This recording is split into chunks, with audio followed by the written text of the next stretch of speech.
This podcast is a member of the Voices of Wrestling Podcasting Network. Visit voicesofwrestling.com to hear the rest of our great podcasts, as well as show reviews, columns, opinions, and updates across the world of wrestling.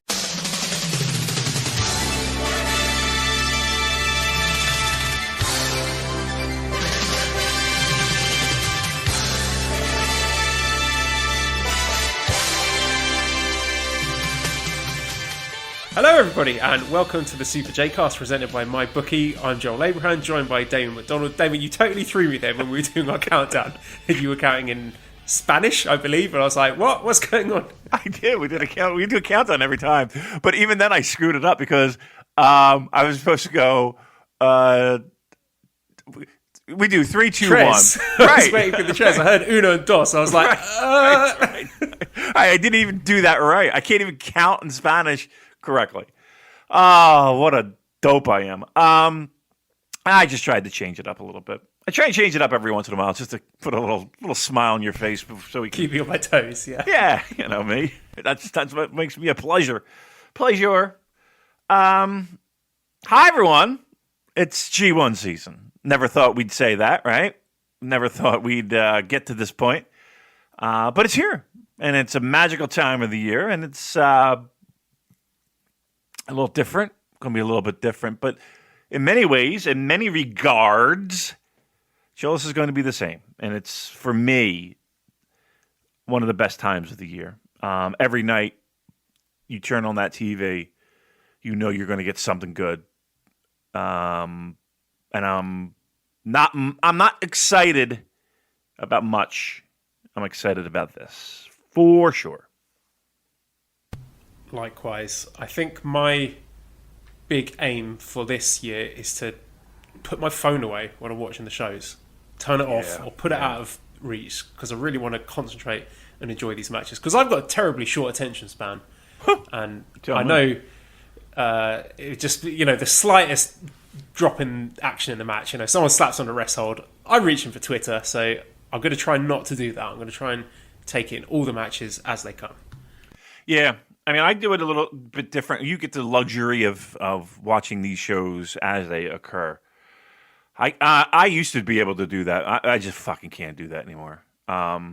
So my plan is, by the time I wake up in the morning, they're usually starting the actual G1 matches, the actual tourney matches.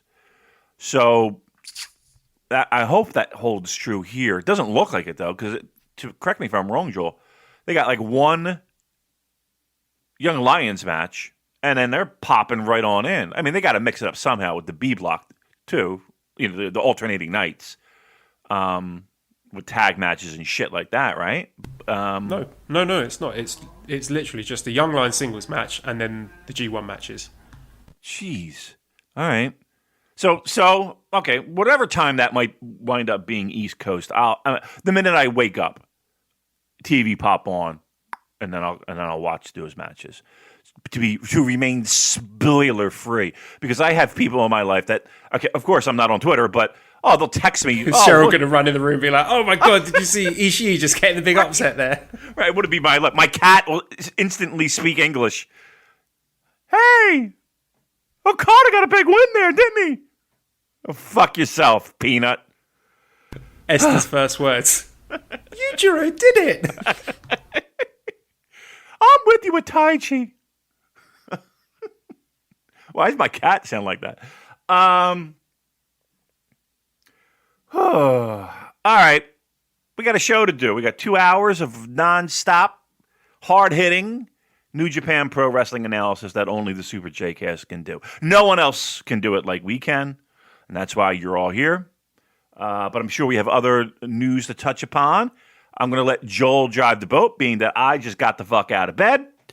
But I'm ready and excited to talk G1. So let's get straight into it then. We had a show on Friday, September the 11th, the New Japan Road Show at Korakuen Hall.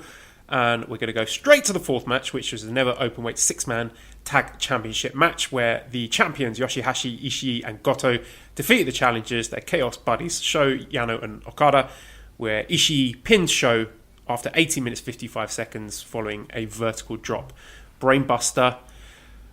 I thought this match was tremendous, David. Me too. I love this one. Good. I'm glad we're going to start on a positive here because, I mean, this whole Sho versus Ishii rivalry, like, these two lads just beat 7 shades of shit out of each other, and it was magnificent. In a never six-man match, which is really quite something, and I keep saying it since the restart, you can visibly see Sho growing each time he wrestles. Just the little touches, like in this match, showing some attitude, kicking Ishii, slapping his bald head, little Kushida hat tips, like he does when he's sort of mixing in his submission maneuvers.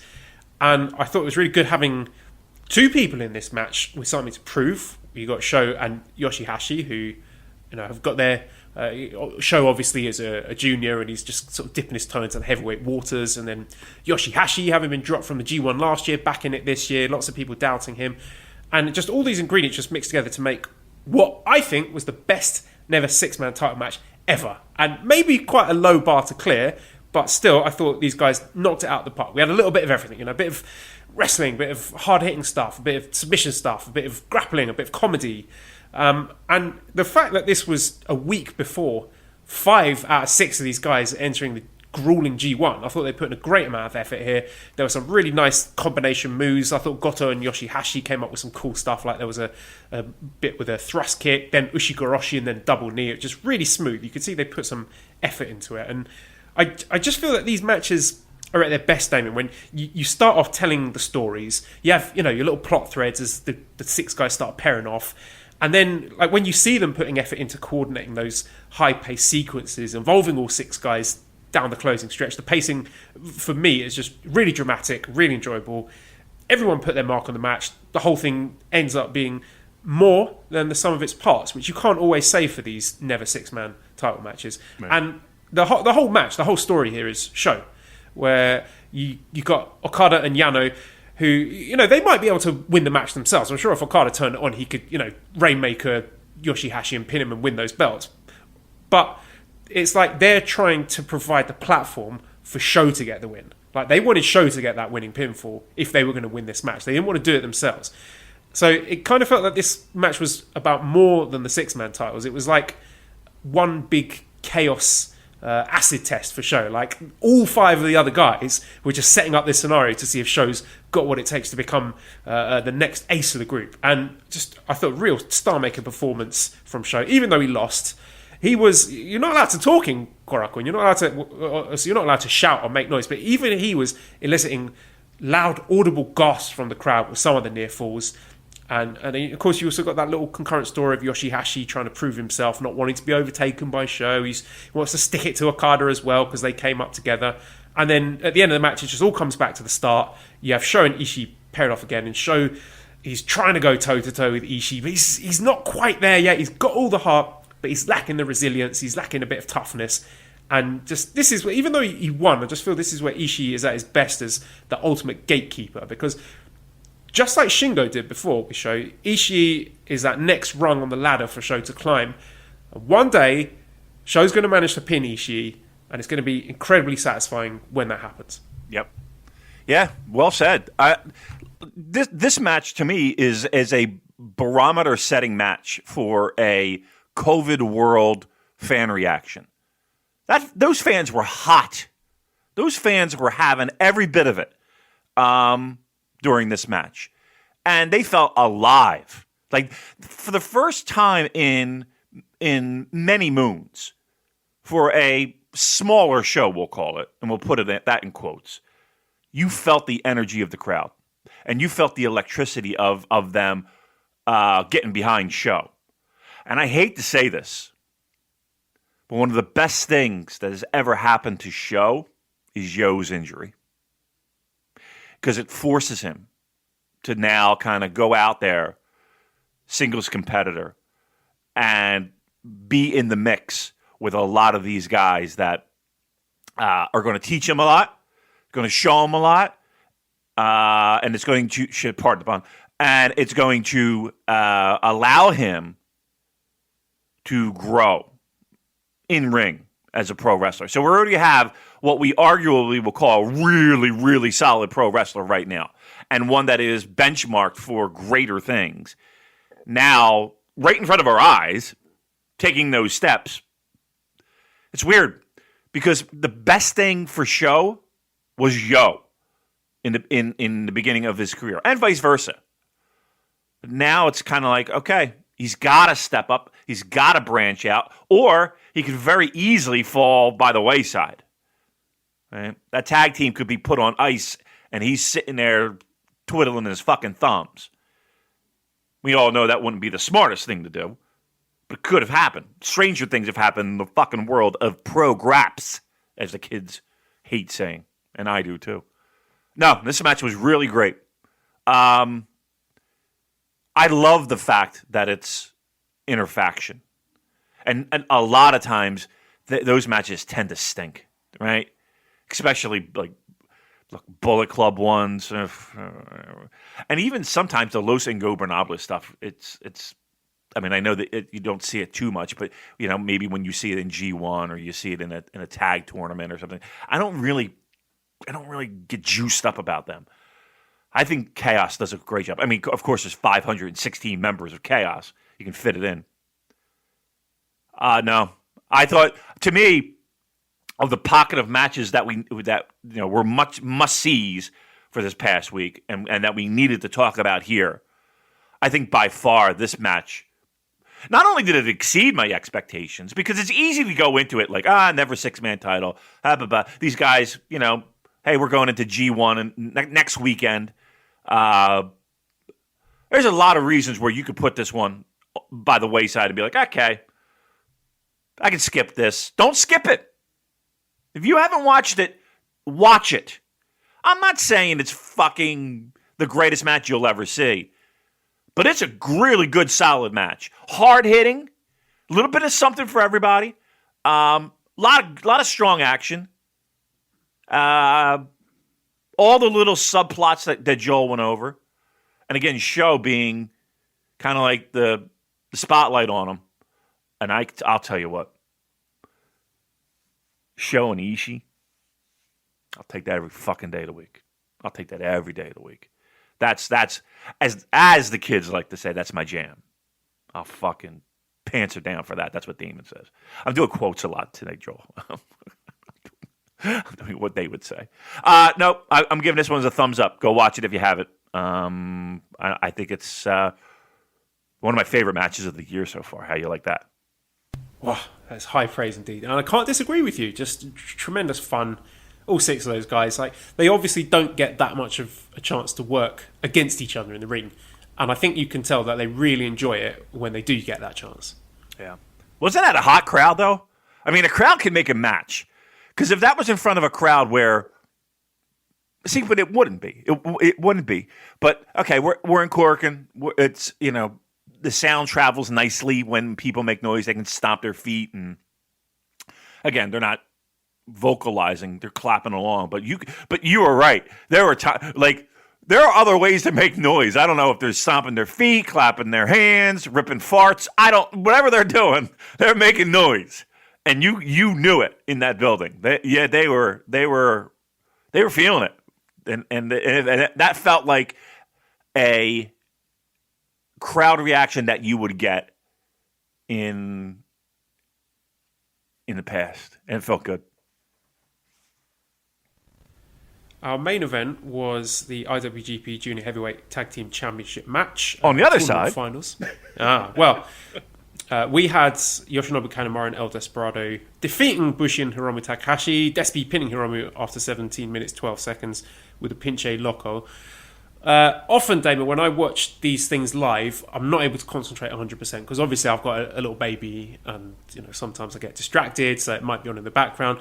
So I decided today I was going to go back and rewatch both of these matches. Now, admittedly, I've had a long day. I usually have to get up. My online teaching starts at about 7 a.m.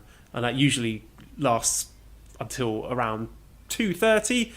Took Esther to her baby massage class. I like to get involved in this stuff. Then we took Esther to the hospital to have her 6-month vaccinations. As I told you off the air, I ended up having to teach my next class from a toilet cubicle because it was the only fucking quiet place I could find. So it's been kind of a long day.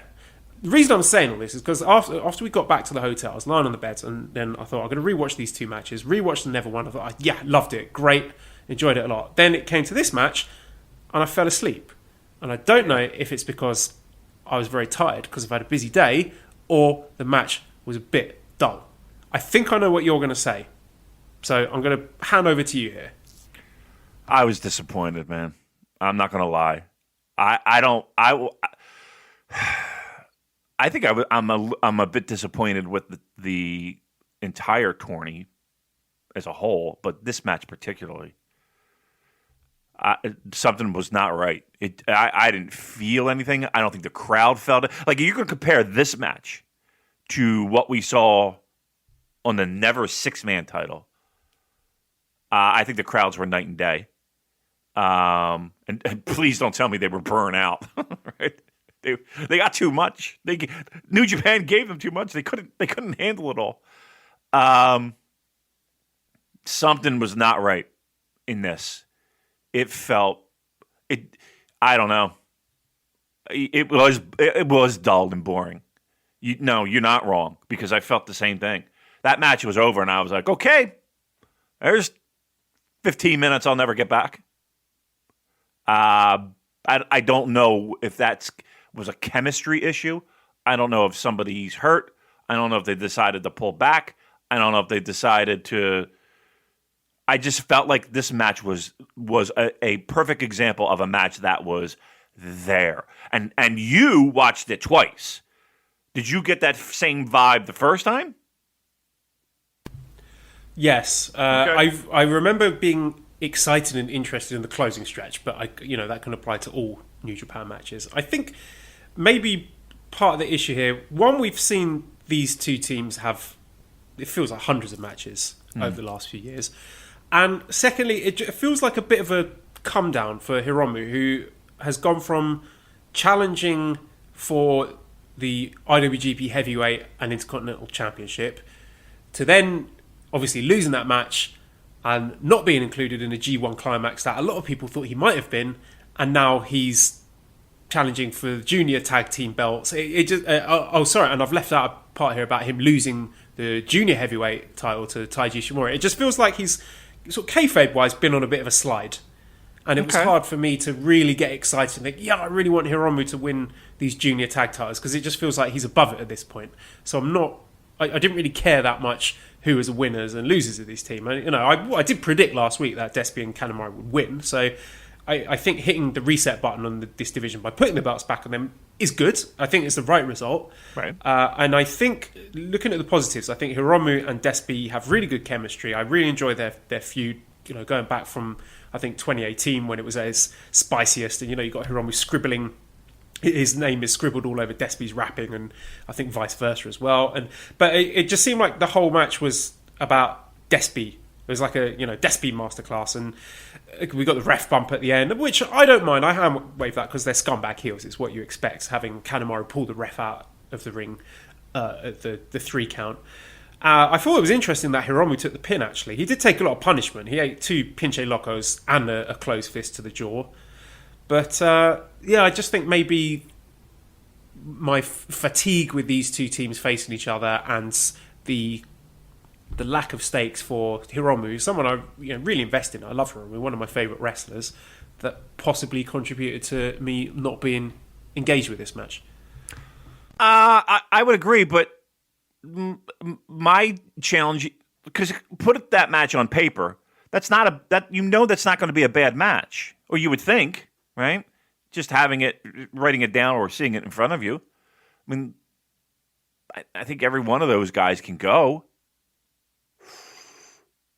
What happened during the match? Like, all that aside, they could find a way to bring me into a match and find a way to get some juice into this. He gave us nothing, it felt like. I don't know. Well, it could be that they're going to have a rematch and they're saving themselves for the rematch. But I dislike that. For what, the 9th match? What's left? I'm sorry. I think. Let me go into a question, actually, to transition here. Flynn says, Feels like a shame Hiromu is not on the G1 tour since he's the hottest act in New Japan this year. Do you think we might get Best of the Super Juniors after G1? Now they're sneaking foreigners in. I think I would like to see Show win it if it happens. So, Damon, do you think post G1 we might be looking at a Best of the Super Juniors? Because they seem to have put in every other fucking tournament under the sun this year. I know how many. I mean, I'm a guy who loves a fucking bracket, but geez, Louise, how many? Have you seen? There's another one for. Yeah. We're not talking about that. I don't care about that. Well, I've got my picks and everything. I thought. Do you really? No, I don't even know who's in it. I just know I can't even fucking read it. This ridiculous font they picked. Why was Who the fuck is Bareg Brown? Look, I don't know if you've seen the image. I'm going to send it to you, but we'll keep that one in our pocket for when we start talking about the US stuff. All right. So the question is, will we have a Best of the Super Junior? Well, what is it today? Today is the 15th of September. We'll get done G1 by October-ish. When's the last day of October, or the last day of G1?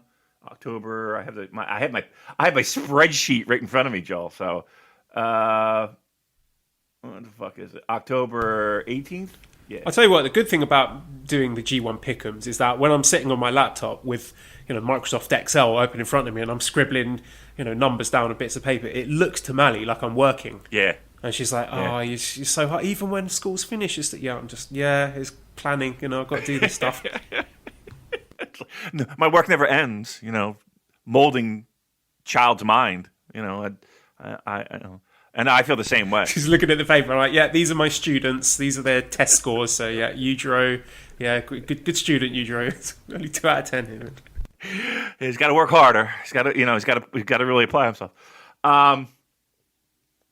But yeah, it is nice, and I do it. And let it be known too that I have filled out my brackets. I filled out my pick'ems for the Voices of Wrestling G1 pick'ems. That's where I do mine, and Joel, I believe, is the same.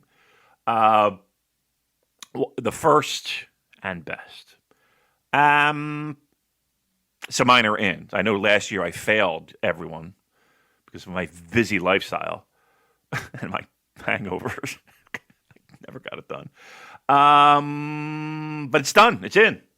So, we're sitting here the 18th of October for the finals. So will there be time for a Best of the Super Junior, huh? Well, something's got to go, right? I mean, because we're assuming that after this, we're going to have at least one major show with a title defense, right? That's the assumption. And then, what are you going to do? Are you scrapping World Tag League? Are you? I mean, it's after that. We're pretty much into Christmas Dome season. So, no, I don't think that they're going to have a Best of the Super Junior as of right now. I haven't heard anything. Truth to be told, I haven't asked. But I don't. I mean, where are we going to shoehorn that fucking thing? And what are we going to do? Have a 4-man tournament again? Yeah, I think part of the issue is that for big names like your Jay Whites, Juice Robinsons, people like that, it's easier to bring them into the country because, well, for whatever reasons, the red tape. But I think if you're trying to bring in, Dragon Lees or Flip Gordons or Alex Shelley's or whatever, then maybe it's not so easy to do that. So I just think it might be very difficult for them. It might be very difficult for them to bring in the foreign talent that they would want to under the current circumstances. I got your image, by the way. I know we're putting it on hold for a second, but yeah, this looks like a fucking bad spinoff from Game of Thrones. Is what this looks like. Yeah, but yeah, the font. Like, what are we trying to do here? Is this medievally things? Is that the vibe we're trying to get here? Yeah, it's the Lions Break Crown bracket. So obviously, if it's Crown, you need unreadable font. Right. Looks like a bad Irish pub. Where are we going? We're going to the Bar Brown. That's terrible. That was a terrible. I don't even know what I'm doing there. All right, very good. I don't know what that was. I don't even know what that was. I don't even know. I don't even know. So don't come fucking tweeting us because I don't even know what I did. I imitated a lion. What do you think of that? Huh? Okay, that's what I did. Sounded like Welsh, Damon. No, it was not. Certainly not. I wouldn't know how to do it. I did a lion. I imitated a lion for Lions. What is this fucking dumb show? Lion. What is it? Lion Crown. Lions break crown. What the fuck does that mean? It's just three nouns that shouldn't go together. Lions break crown.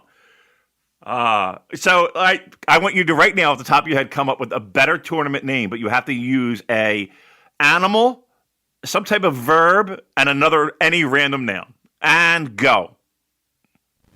Is that for me or for the listeners? Well, anybody, but right now for you. Giraffe. Leap. Handbag. I mean, it's not that far off. Lions break crown. Arrgh. Or as I did. Wow, somebody. Yeah. Okay. I hope everybody. Let's get into it. Give me a pick. Who's winning the Lions break crown? I'm going to go with Barrig Brown. Oh, it's Barrett Brown. I'm sorry. It looked like G's. It really did. Yeah, why not? I mean, why not? Barrett Brown, you got my pick. You're a Super J. You have the support of Damon, the Super J cast. I'm going to be watching for Barrig Brown, according to this font. Barrig, you're my guy. Go get him. Go win that crown. All right. Who cares? I would like Clark Connors to win. Yeah? I think he's the pick everybody's going to pick. He's probably the best.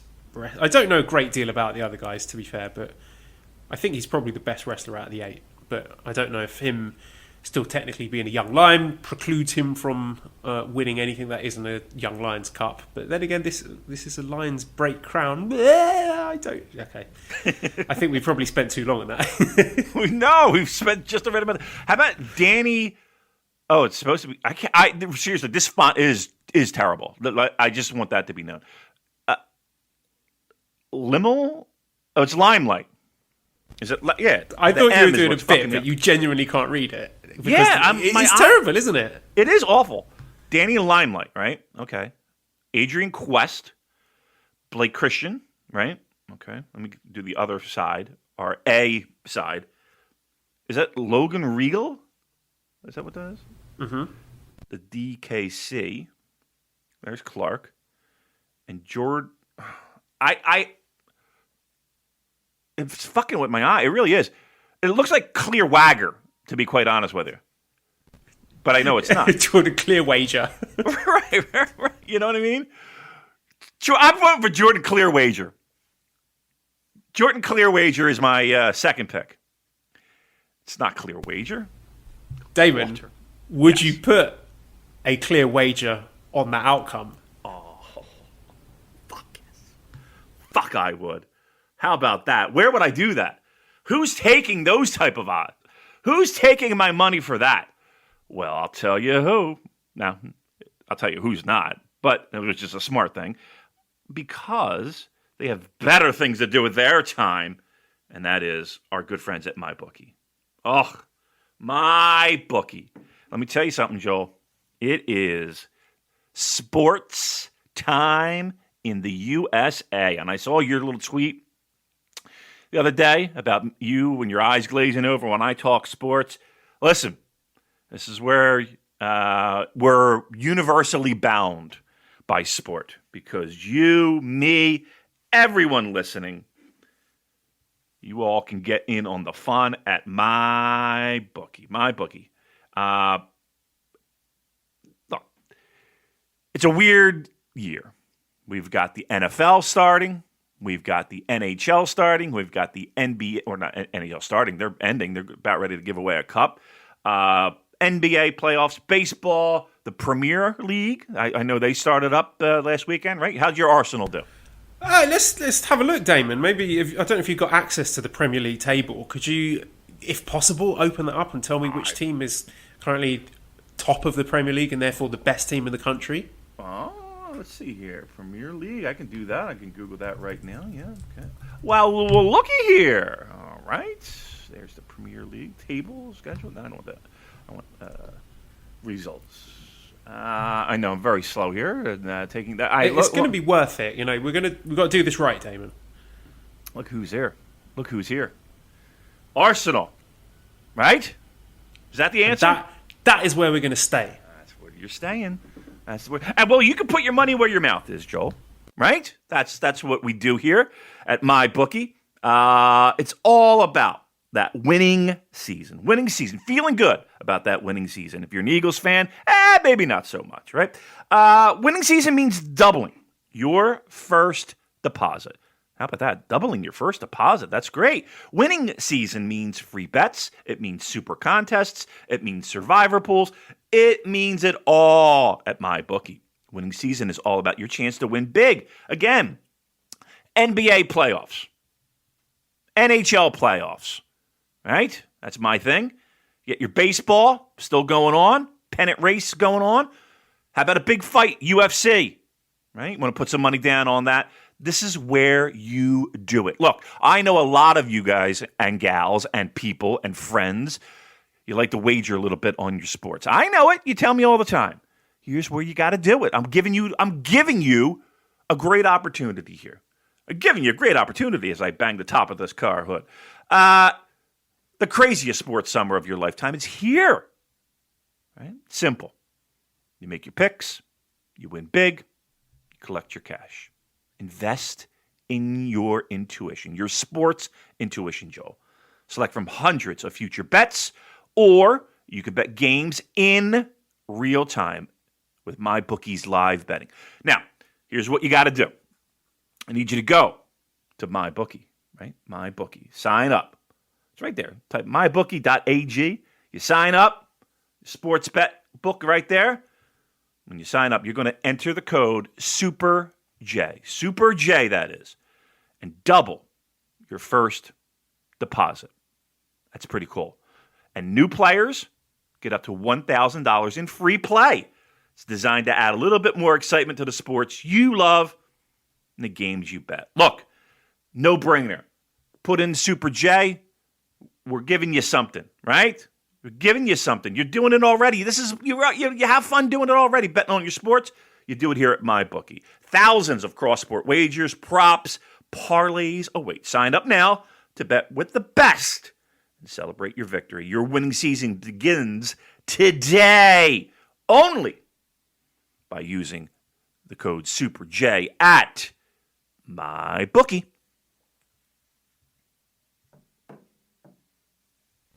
So let's go back to this Fighting Spirit Unleashed show, which took place on Friday. So we had opening match with ACH and TJP defeating the team of Logan Regal and Adrian Quest. I thought this match was really good. I like ACH and TJP as a team. I kind of thought they might do an angle with one of them turning on the other to lead into a singles feud, but I hope they do stay together because ACH and TJP against, let's say, Gorillas of Destiny could be a fun little match. So I enjoyed that. Second match, Rocky Romero against Danny Limelight. This was okay, pretty good. These matches where you think, yeah, that was okay, and then you immediately forget about them. But again, that's not necessarily a complaint. I'm not looking for match of the year caliber stuff here. Third match, Gorillas of Destiny defeating PJ Black and David Finlay. Fine, absolutely fine. Sorry, I don't have any more insight than that. I can barely remember anything that happened. But I think the big match we want to talk about here was the main event, which was the IWGP US Heavyweight Right to Challenge contract with Kenta, defeating Jeff Cobb in 17 minutes, 57 seconds with a go-to sleep. Now, you may remember, Damon, when we discussed the semi-finals of the New Japan Cup USA, and there was a bit of shenanigans in the Kenta versus Jeff Cobb match, where there were some low blows and ref bumps, and I didn't like it at the time. But then, when Jeff Cobb came to challenge after Kenta won the briefcase, I thought, this is why they did the bullshit and the shenanigans in the semi-final, because now Jeff Cobb and Kenta can have a rematch and have a lovely clean finish. Do a proper match together. And I was enjoying this match. I thought there was some good leg work. I thought Cobb was selling nicely, and it was building up. But then, Damon, not only did they do the same ref bump bullshit that they did in the first match, they then added an extra portion of bullshit on top of that bullshit with Chase Owens doing a run-in. And at that point, Damon, I had to go to the toilet and wash my hands of all this bullshit because I did not like this one bit. It seemed a little excessive, didn't it? Did seem a little much. I'm all for that episodic television where we're continuing storylines and going on and on and on. But that's the thing, Dave. You got to continue the storylines, not tell the same story again. Right. It feels like we just ran in place. We did a mile by running in place. I kind of turned off that show with a bit of a shoulder shrug. I don't know. I can't tell you that. I'll be honest. If I'm a new fan to this product and I'm getting my feet wet, I don't know if that's a show where I'm like, yeah, give me more.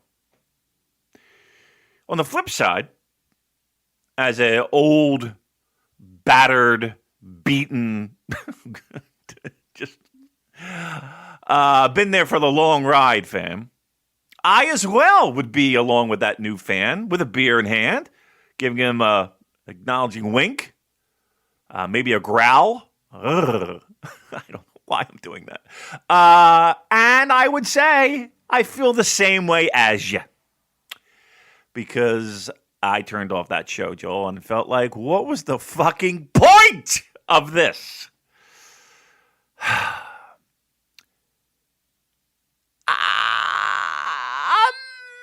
not feeling these shows. I'm going to say it. I know we tried our best. I know we're excited to see faces that we hadn't seen before. And it was another idea of giving people work and getting through a pandemic with some pro wrestling. But as I sit here right now on, again, September 15th, Joel, I don't necessarily feel the need to watch this particular program. I feel like by not watching it, I miss nothing. And by watching it, I feel like I watched the show. Help me get back on the feel good about strong and all that there is from this U.S. version of New Japan Pro Wrestling. Give me what I need to get back on board because I'm losing my way right now. We've got the giraffe leap handbag tournament to look forward to. So if that's not going to get your juices flowing, Damon, nothing will.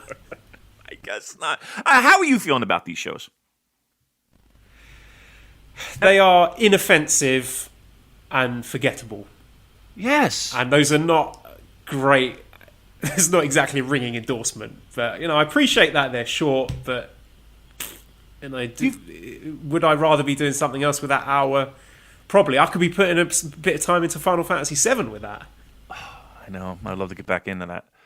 But jokes aside, I know it's hard to do. What these shows are?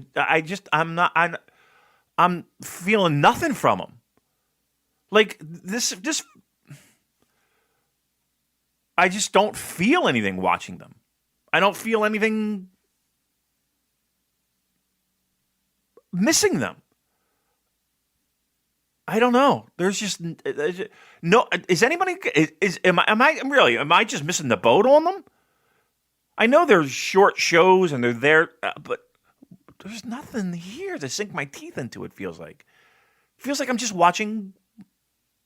I don't even know what I'm watching. There's got to be. I just think this is a missed opportunity in many cases for what this show could be. I feel like it's a placeholder. Because I feel like the minute they can. They will be overseas and participating with the I don't want to say the real group, but they'll be a little bit more in the mix. It feels like they're on this separate island, biding their time, just waiting to get the fuck out of there and get to the main roster. The main roster, but you know what I mean. Get over Tokyo.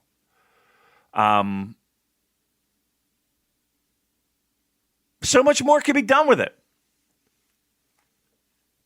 Again, I just feel like I'm just watching matches, and with no real rhyme or reason. And then to add to that, the matches that have somewhat of a rhyme or reason, you're just kind of left with. You mean to tell me he's neither? Never mind. Why am I complaining about this? I'm going to do what the fuck they want to do anyway. That's the worst part. Is that who cares about it? I got to do a show, and I'm talking about things that is just not. Let's put it behind us, Damon. Let's move straight on to a question. No, I actually no. Last word on this. I think with that main event, I understand. We're going to talk about Jeff Cobb later. I understand there was probably some effort made to protect him there, but I thought if they continued down the route of just Cobb losing the match clean because his leg was hurt, let's say he goes for the tour of the islands, but his knee buckles and Kenta manages to roll him up on the bad knee or whatever, I don't think that would have hurt Jeff Cobb. I think he would have been absolutely fine. His credibility would be fine going into the G1 if he just lost the match clean with the leg story, but they didn't, and I didn't like it. Anyway. Right. How about this? If you feel the need to protect Jeff Cobb, don't put him in the fucking match. Right, exactly. They're in control of the booking. Right. There's no need to have the rematch. Right. I mean, I don't know where it's pro wrestling. We can do anything we want. Have someone else go in there. Because, again, it's like, we got to protect Jeff Cobb. What? I don't... Oh, whatever. All right. Why am I... Come on.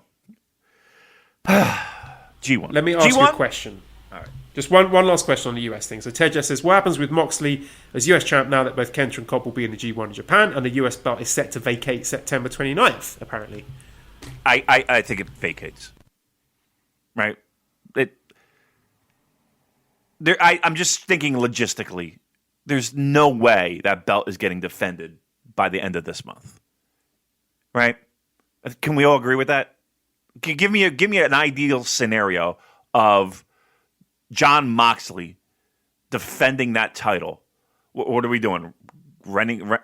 Getting on an island? Fight island? I know people talk on the Jericho Canada. Cruise, international Jericho waters. Cruise. Yeah. I don't think there are cruises. Are there cruises? I don't think there's I know Jericho doesn't this is his band. Fuck, does he? He would do whatever he wants. No masks for Jericho Cruise. Didn't he perform at like that Sturgis rally, that motorcycle rally thing? Yep. Yeah, that's turned into a nice little idea, didn't it? Nice little super Yeah, spreader it didn't idea. go very well, did it? A couple people were sick, and hey, look, everybody's gonna be all right. It's just a flu, dude. Just a flu. Everybody's gonna be all right. What? How many people got it? Oh, okay. How many? Okay. From that one event. Oh, gotta hear some Fozzy though. Got to hear some Fozzy. What? You sick? Okay. Ventilate? What? Okay. Got to hear some Fozzy. Yeah. Fucking world stinks. Imagine making that decision, thinking, I know. There's a very good chance if I go to this rally, I'm going to get seriously ill here and have crippling long-term effects on my health. But Fozzy, I'll get to listen to some Fozzy. Right. I'll see Chris Jericho. Some of the other bands. Who else was there? Smash Mouth was there. Who else did I see that was performing at the Sturgis event? Hey now, you're a rock star. Get your game on. Take your pants off. Go play. Hey now. Getting the sniffles. Sturgis. Remember they had fucking WCW there? This show is going off the rails, by the way. I just want to let you know. Do you want to talk about the G1 Climax, David? I do, yeah, let's talk about G1 Climax before we what do you think about the fact we're getting only 6 match cards with the Young Lion openers? Okay, in a small way, not a small way, in a pretty big way, I do enjoy it. You're getting meat and potatoes. The fact that my fast forward button is going to be less used is good. I like it. You're getting you're. Here's one thing that New Japan has done is they have cut out a lot of the fucking fat on shows. You know, they've slimmed down shows. You know, we just had a big outdoor show that felt like it flew by. I mean, a year ago that would have been a 4-hour. I got to carve out, half my afternoon to watch a show. They've slimmed it down. I like that. And I like the fact that, for the most part, not even for the most part, you're getting the meat and the potatoes. I like that. It's good. As Joe likes to say, you're getting the meat and 2 veg. You're not messing around with anything else. You're getting the good stuff. Fuck all that. Fuck the foreplay. I am in the weirdest mood today. I don't know what it is. I really don't know what it is. Do you think there'd be any value in keeping track of the... So it's just going to be singles matches between various combinations of Yuya Uemura, Yota Tsuji, and Gabe Kidd. Fine. Do you think we should consider that the C block and keep a tally of the results to crown the C block champion out of those 3 young lions at the end of the tour? I hate the C block. Okay? I don't... See you next Tuesday block, am I right? Yeah! You like that? Look. I know everybody wants to have fun. I know everybody wants to fucking get their little thing in, and I know that they, when it was originally happening, it was a little tongue in cheek, but I'm sure they were a little upset that they weren't involved, and so they did the C block. We don't have to do it at the C block every year. It was funny once for 10 minutes. We're good with the C block. I had a wacky idea, Damon, that I feel sometimes when they announce the order of the matches and then you look at the final 2 nights and you see who's facing off against each other, it kind of spoils it. What do you think about the idea of them doing mystery cards? So you don't know who's going to be facing whom in the block until you turn up on the night. That's a slippery slope for me. One of the biggest pet peeves that I have in the world of pro wrestling is when you don't know the show. Because you can fucking do some shenanigans and hijinks and chicanery. But obviously that would not be the case in the G1 Climax. You know you're going to get 5 high-quality singles matches. And you know if it's a Korakuen show or an Osaka show or Sumo Hall or Budokan, wherever it is, that's the assumption. You're going to get quality matches. Yeah, it is. Still. Yeah. But it's a no from Damon. It isn't. I'm going to delete the email. It's sitting in the drafts. No. I mean, I see the point, but know that as much as I make fun of the fact that we got our fucking spreadsheets out, and this is where I can fucking get all geeked out over pro wrestling. We're in a minority here to analyze the final 3 shows to determine who. I will say that the majority of New Japan fans are not doing this. The majority of New Japan fans are not sitting here with a fucking spreadsheet analyzing. Okay, I need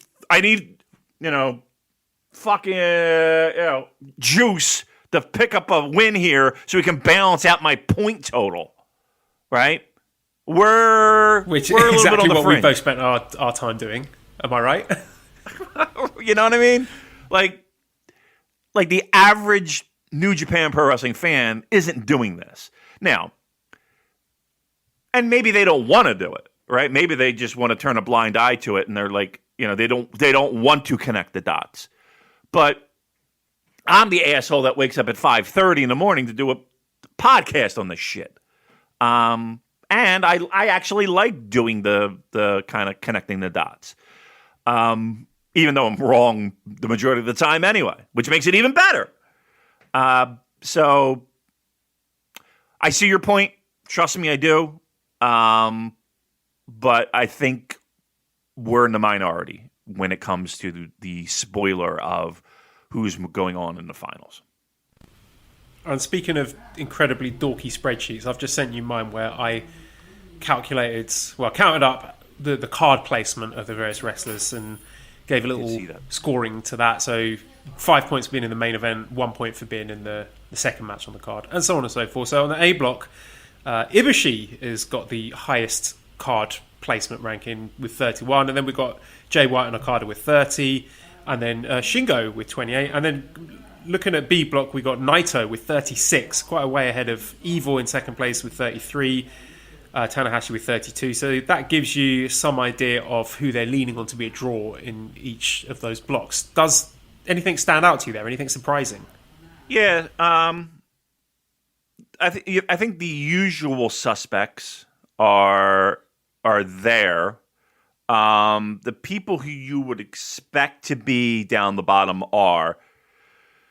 I think the middle people are the people that you kind of I think for a lot of the middle people, you would have thought that maybe that would be a year to where they took the next leap forward.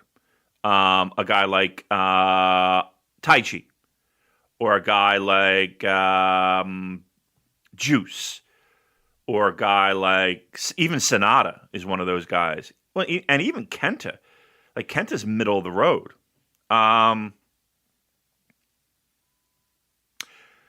So it's the middle that is like that where the arguments are made. Let's put it that way. Like nobody's arguing that Jay White is at the top of that list in Block A, right? Or Okada, or Block B, Naito, Evil, Tanahashi.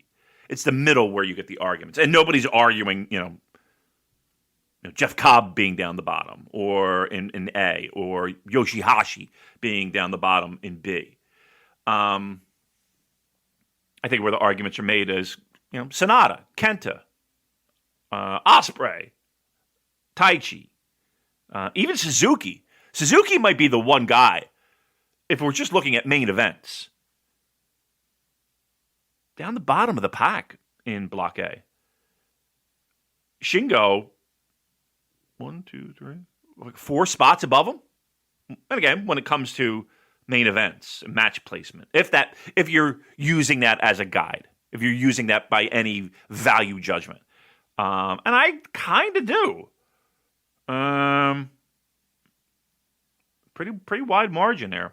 Suzuki with 23 points that you had tallied up, and Shingo with 28. That's a pretty decent swing, I think. Well, who stands out to you? What are you getting out of it? What are you pulling from this data, Joel? I think the fact that Evil is a lot higher up than he certainly would have been in previous years. So I think it does show some degree of faith in him that he is in the semi-main event of so many matches, like more than anyone. He's got 5 semi-mains and 2 main events. So I think, that's a real show of faith in him, and that's going to be interesting to see what kind of matches we get out of him, which again we're going to talk about later. But I just think with this, and also the cards for the final 2 nights, it doesn't give away a great deal, and it is keeping people guessing, which I think is a big positive. And someone reached out to me on Twitter. This is at Ryugu_Joe, who says, and I quote, Gedo has done the exact same thing in the G1 5 years in a row. In every block, the number 1 in semi-mains and the number 1 in mains face off in the final night main, 10 times out of 10. In 2020, he's tossed the whole fucking thing out of the window. I'm appalled. It's awesome. The other trend is that the person with the most semi-mains has made the G1 final all 5 years. That could still happen with Evil. Mm-hmm. So, little interesting caveat there that certain booking patterns have been overturned this year. You know, as I've said before, with this whole half attendances thing, they are kind of playing with house money to some extent, so they can get wacky and do some interesting things. But I would like to take this opportunity, Damon, to discuss each entrant into the G1 and what the chances are, speculate about what might be happening. Before we do that, did you see the bookmakers' odds? I did not. Who's the favorite? Who do you think the favorite is? That's a great question. All right. I would say I'll give you three. I would say Okada. I would say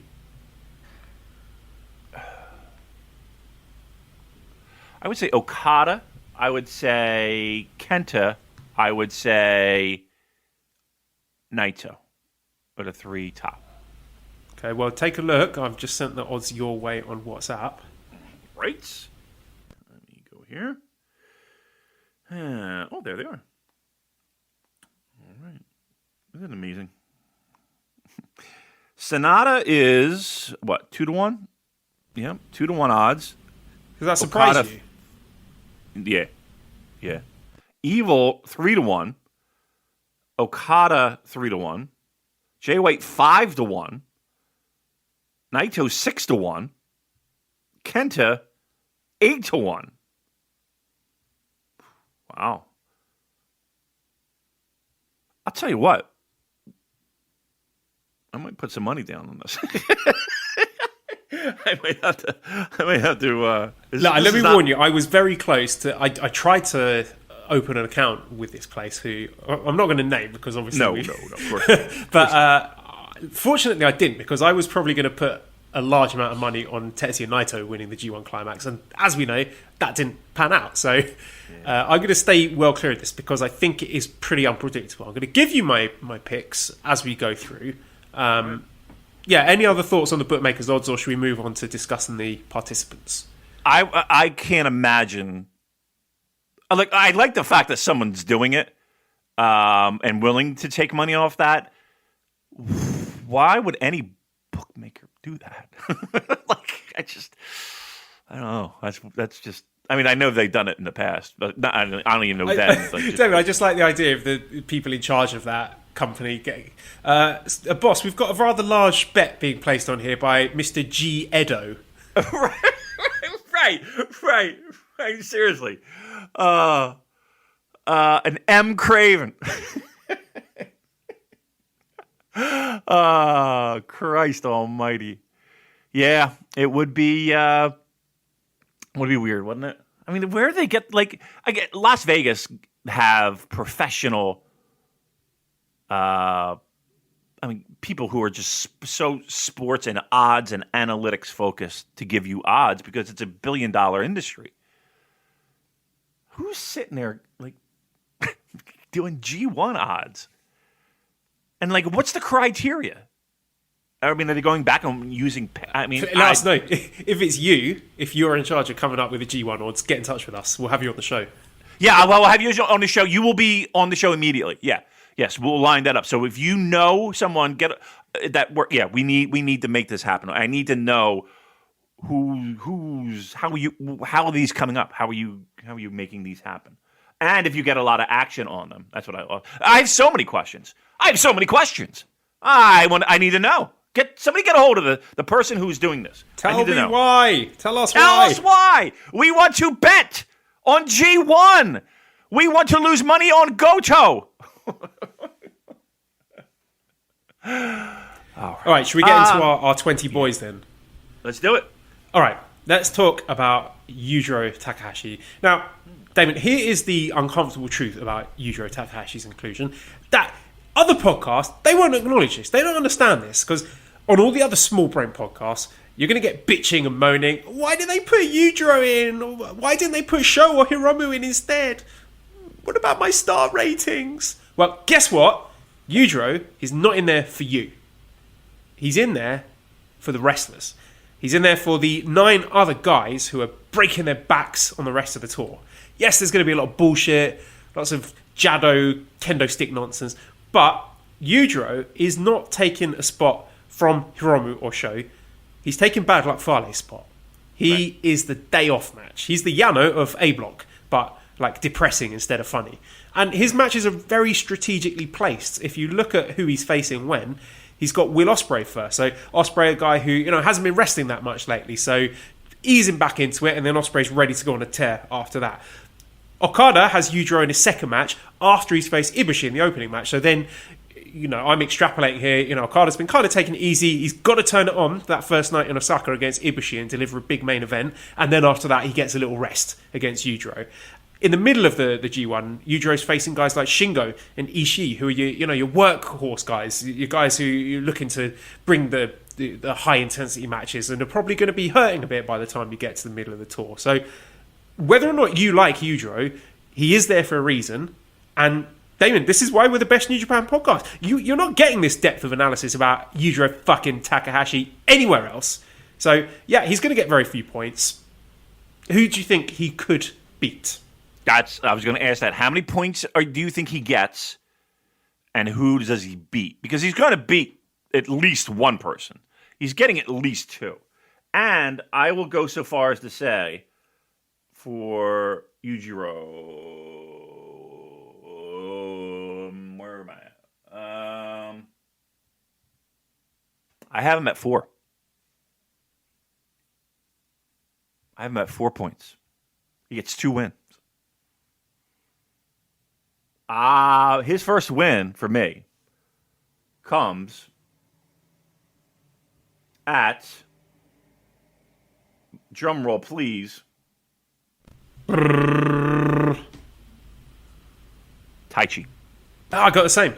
Exactly the Really? same. I've got him beating Taichi too. I've only got him at 2 points because I think two or 4, more likely 4, but he's going to be very low. I think I'm kind of looking forward to his match against Jay White, because obviously that's Bullet Club versus Bullet Club. I think that's going to be interesting just to see how that plays out. Probably a lot of shenanigans, but I'm excited to see what they do with that. I mean, do you think Yujiro is going to be more motivated now that he's been out of it for 5 years and now he's been thrown back in? I've said that he's the day off match, but do you think he might want to prove some people wrong? And who do you think could quote unquote drag him to a good match if they felt the inclination to on their day off? I think everybody could. I don't think Yujiro's bad. I think Yujiro is a safe hand to get them through the fucking night. No, I mean, I think some of these matches could be very good. Very good. My second match that he picks up points, October 5th. I have him picking up a win against Shingo. What do you think of that? Ooh, that is a hot take, Damon. Yeah, I have that. I mean, that's it. That's all he's got. But look, the worst thing people do on their picks is think, "Oh, this guy's fucking awesome. He wins." Your idea of what you think is awesome means nothing. The idea is to keep everyone competitive to a certain point. There's a certain point where people are just got to fall by the wayside, right? But you got to keep people competitive and keep people on their toes. And people have to lose to do that. Like, you can't have everyone just fucking bulldoze over even, Yano. Yano's going to pick up wins. We've seen it before. We've seen Yano pick up wins against big fucking names. I mean, that's what some of his matches, quite honestly, are some of the more, I wouldn't say like match quality wise exciting, but it depends on what your definition of match quality is, because sometimes that 2-minute sprint is more entertaining than the fucking 30-minute epic. Anywho, yeah, so I have him picking up 4 points, and I have him winning over Shingo, and I have him winning over Taichi. Let's talk about Jeff Cobb, who, in terms of the match cards, is pretty low placement. He's just one step above Yujiro. But we know the company must be keen on him because he's been protected on Strong, on Fighting Spirit Unleashed, rumoured to be very well liked by everyone in the company. and they obviously pulled a lot of strings to get him in at the expense of a lot of other wrestlers. There is a spot on the roster for a foreign big man, since you've had guys like Lance Archer and Bad Luck Fale out. I mentioned before, he's got the line mark on his match graphic rather than the ROH logo. He had the ROH logo last year. So again, don't be surprised if it comes out soon that he has been signed full time. But we'll leave that up to the company and Jeff to announce. But what did you think of his output last year in his G1? Because a lot of people were quite disappointed by him and said he tires out quickly, he's got cardio issues, and they think he needs to do better here. And he's certainly got the best possible opponents to go out and have a really good G1. So what are your thoughts on Jeffrey Cobbles? I think if you were disappointed with cardio issues or with match output or with all of that, and again, I think people point out the things that he needs to work on in the sense of he needs to have the right opponent to have he has better matches with opponents of a certain style, that's for sure. That being said, I think there is something to be said about a guy who, if all things are accurate, which, listen, we're right more than we're not, might have something to prove when it comes to, I'm a full-time guy. This is my second one, so I kind of know what they expect. I know the grind of G1. I'm going to say this as well. Traditionally, G1 happens in the fucking balls-ass, blazing hot summertime heat. Now, it's in air-conditioned buildings to a certain degree, but I just want to be very clear. Japanese air conditioning and North American air conditioning, they're two fucking separate things. Two fucking separate things. These matches are occurring in October. Weather's going to be nicer, right?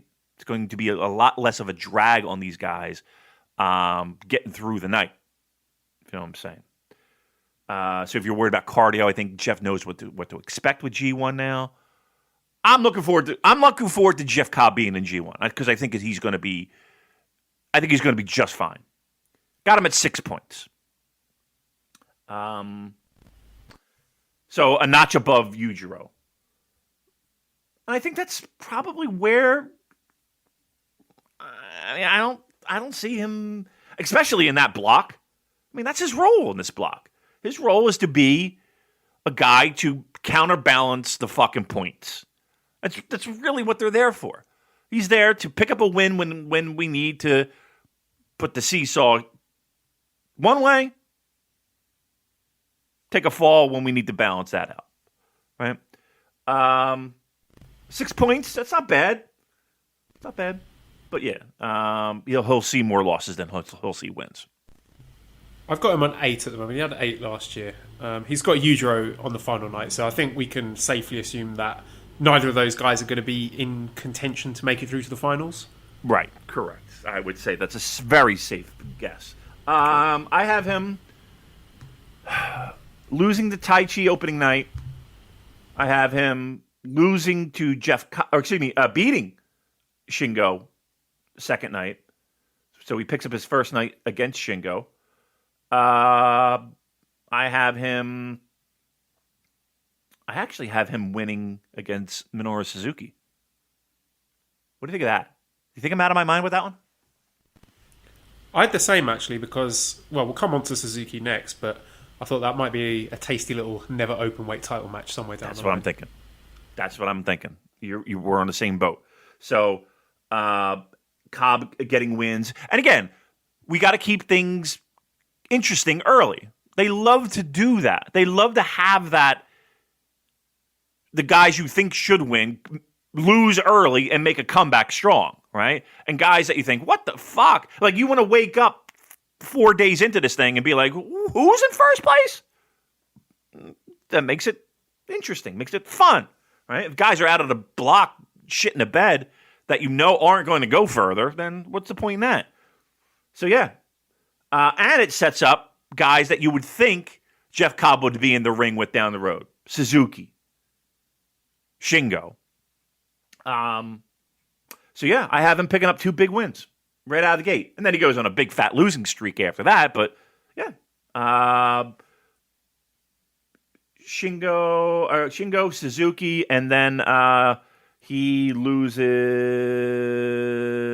Kota Ibushi. That's where he starts falling apart. So that night, September 30th, he'll take a fall to Kota. Let's move on then to the never openweight champion Minoru Suzuki. So he's back in after missing out last year. So we know what to expect with him. Lots of stiff shots and scary faces. He's a guy who can beat anyone, and he could lose to anyone, because let's not forget in 2018 he put over Hangman Page. So it's difficult to know with the Suzuki picks when he's going to win and lose his matches. But yeah, as I said, he's a never champ. We've got a question from Mixelplix who says, never forever. Looking forward to seeing who gets never shots off Suzuki coming out of the G1. My fantasy scenario is Ibushi winning the title, giving Hiromu a title shot, maybe even at Wrestle Kingdom. What do you think, Damon? Who do you think Suzuki could lose to in order to set up some title defenses or even a Tokyo Dome match? Because on the final night, he does have Shingo Takagi, who is the guy that he beat at Jingu Stadium for that never openweight title. So I think we both agree Jeff Cobb could be a title defense. Do you think ultimately we're working our way back to Suzuki versus Shingo for that belt? Or talk to me about Suzuki in your G1 climax. I think so. Yeah, I mean, I'm kind of in that same camp as you, and he is a middle of the road point getter for me. I don't think he'll break double digits this year. I think he'll be single digits. 8 I have him as. He'll pick up wins over guys that you think he would, like Ishii, right? I think that's a match he wins opening night. Taichi, I think he gets that win, which is an interesting match. I know that somebody had let us know that match happened before on a Noah show, I think it was, but yeah, but that should be very interesting. I'm trying to see where. Oh, I have him losing to Jeff Cobb. I have him losing to. I haven't beaten Yujiro on the 30th. Sorry to interrupt, Dave, but one of the main reasons I've got him losing to Jeff Cobb is because I'm not sure that he could lift up Cobb for that Gotch-style power driver. Right. I mean, listen, got to take that into consideration. I have Suzuki on the 5th. Again, he's got to pick up a loss along the way. Okada does. I have Suzuki beating Okada.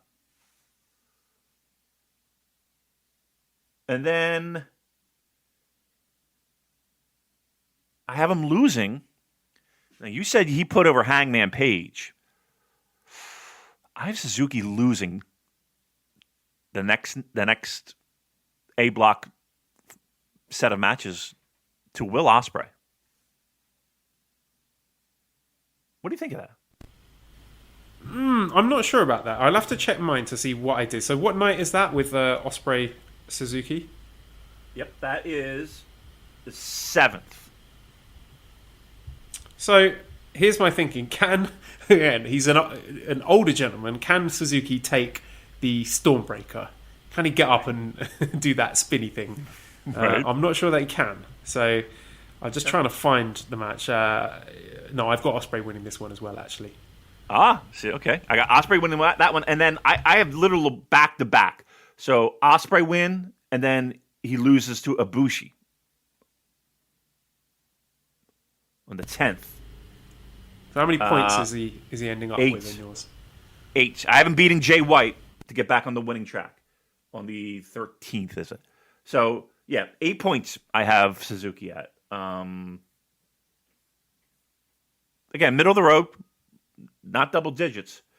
I'll tell you what, in A block, the people I have protected, though, going into like final weeks, Jay White, Okada, I do have Ospreay protected at the end. And I'm telling you, there's a reason that match is one of the last nights, that Okada-Ospreay match. There is a reason for that. Save it. Right? Okay. We're talking about Suzuki here. And Suzuki to a certain degree. Suzuki's going to be in the mix, but there's not. Like I said, he beats Jay White. I think Suzuki is a guy that's going to fuck up brackets. You know what I mean? Like toward the end. Wow, I just did a Bobby Brady, or Peter. He's going to be a guy that fucks up brackets. I have him losing to Shingo. I have him on the final night to help set up some never open shit. So I do have him taking the fall there. So his last night, he loses to Shingo. How about his Suzuki-gun teammate, Taichi? Because Taichi's a guy who's been slowly creeping up the card to become one of the bigger heels in the company.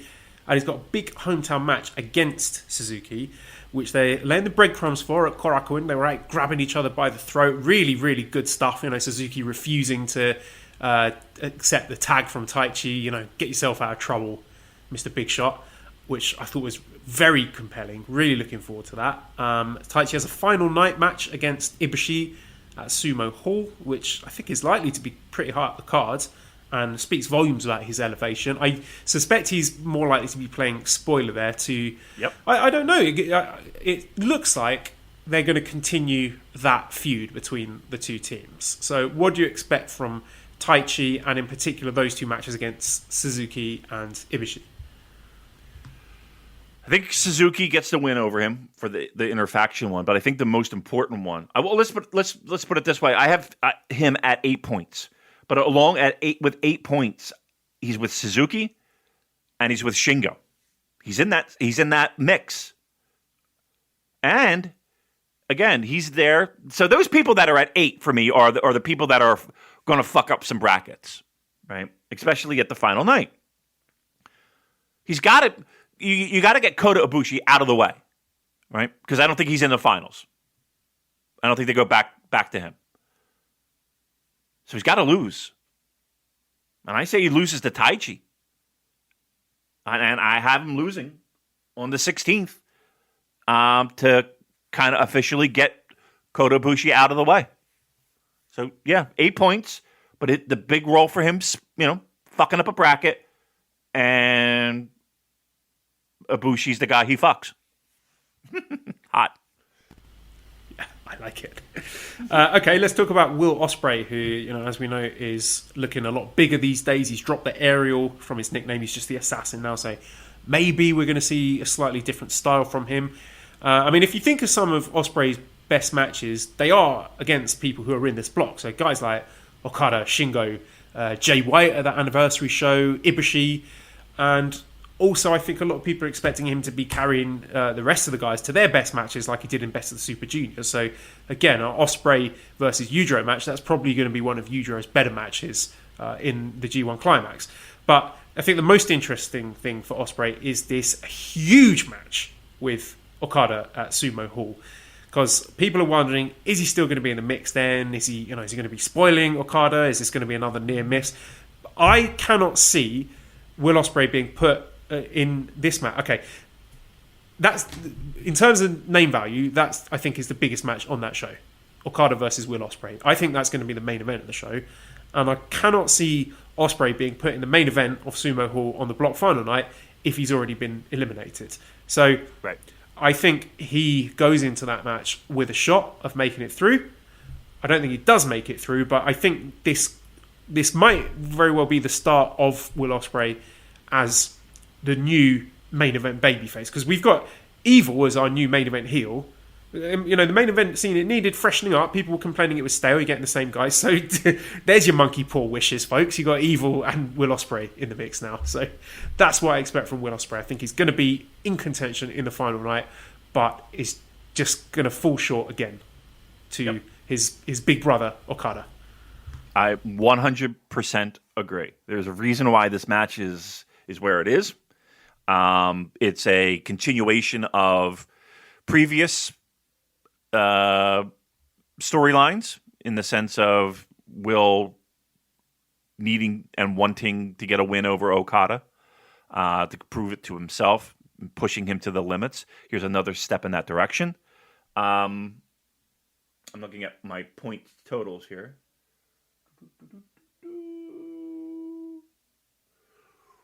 I have Will and Okada both finishing with 12 points. That's how close it's going to be. That match to me is winner take all. Like Okada's got to win, gets the tiebreaker, right? Point totals will be even, but because he beats Will, he goes on.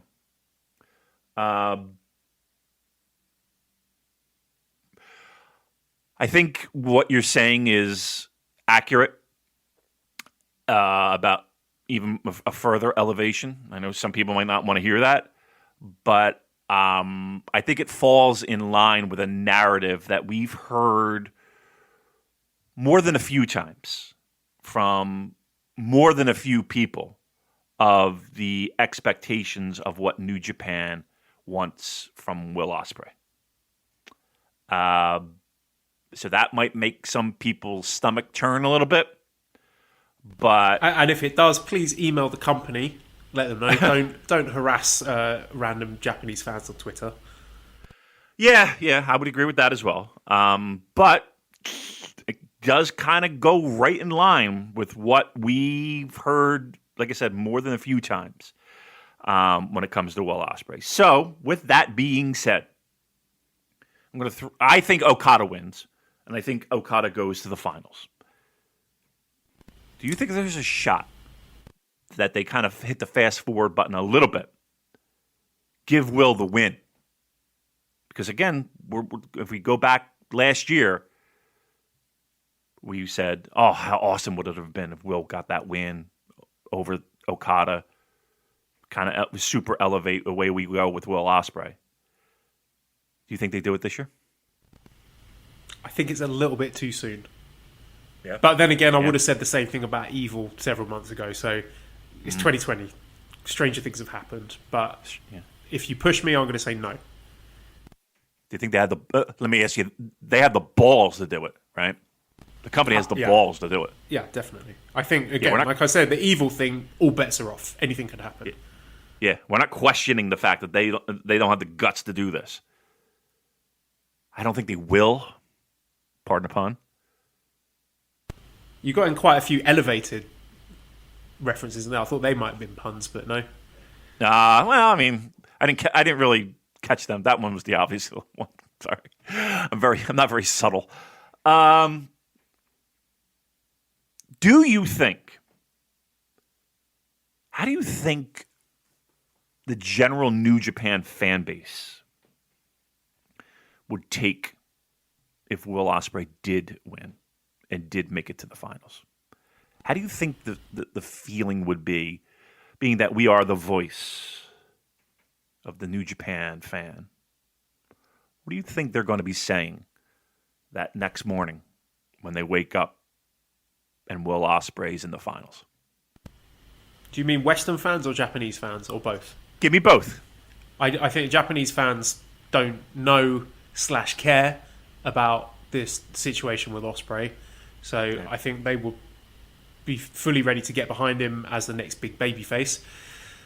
Western fans, again, it is hard to tell because we are deep in the bubble of fandom, and the Twitter people who are writing it as well. So I suspect that a lot of the vocal objection to Will Ospreay is a loud minority. I'm not sure that the average Western fan of New Japan knows about this story either. So it could end up being an issue when they bring Ospreay to the UK or the US. Again, I don't know what that would look like or sound like, but certainly in Japan, I don't think it's an issue at all. Right.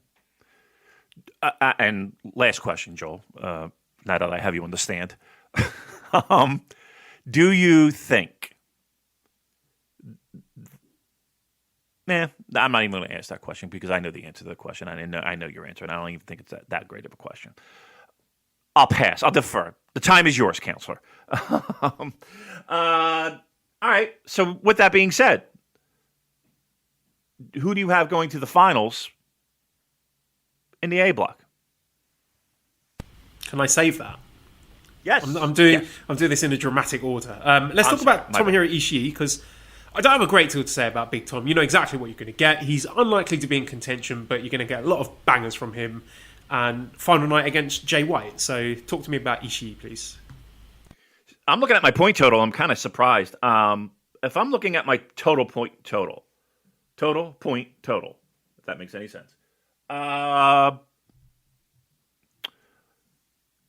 have him with 10 points, and I don't know if I like the look of that.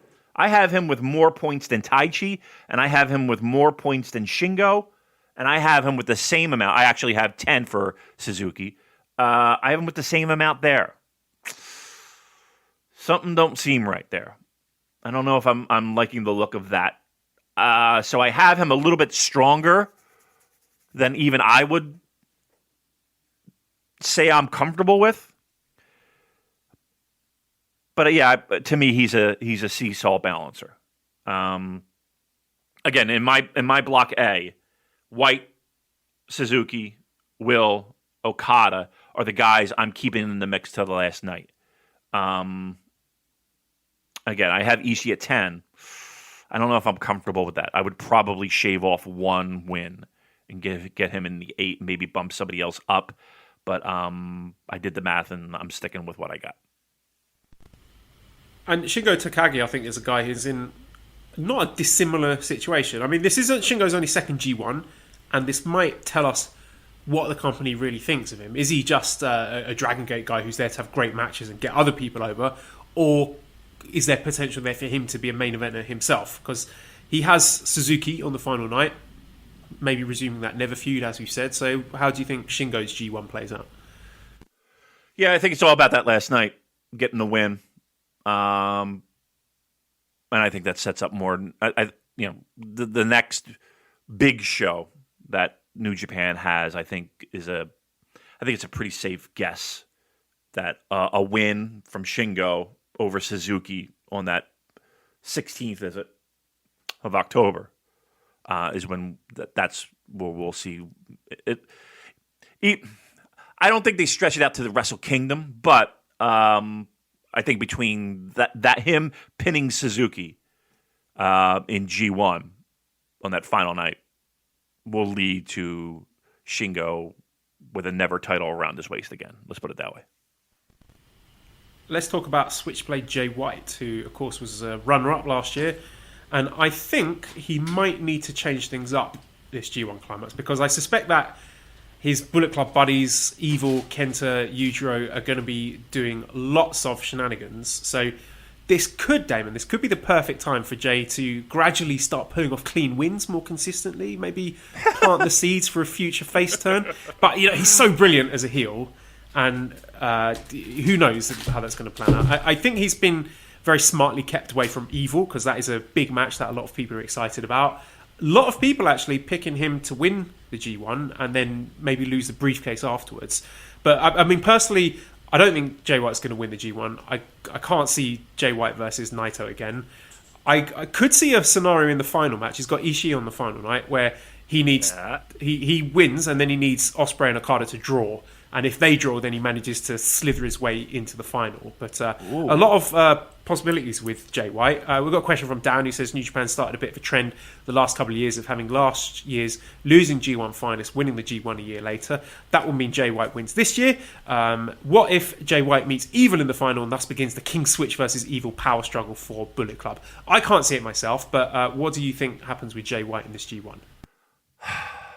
I don't think they would do that for a G1 final, because I think that's good on its own, right? I think the idea of the interfaction stuff, Evil, Jay White, is good enough to be on its own.